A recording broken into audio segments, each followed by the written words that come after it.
Sariwang sariwa. Mga farmers, oh.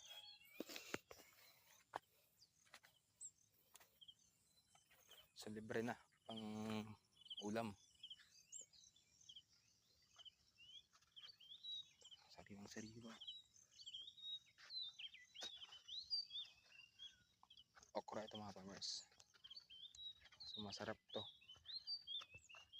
Paborito ng nanay ko ito eh. Kahit ako, paborito ko rin itong okra. Lalo pag mga nilaga tapos sausaw sa bagoong. Wow, sarap. Ayan. And siyempre, mayroon din kami sitaw. Ayan. Isang linya lang yan. Kumbaga pangkain lang yan eh.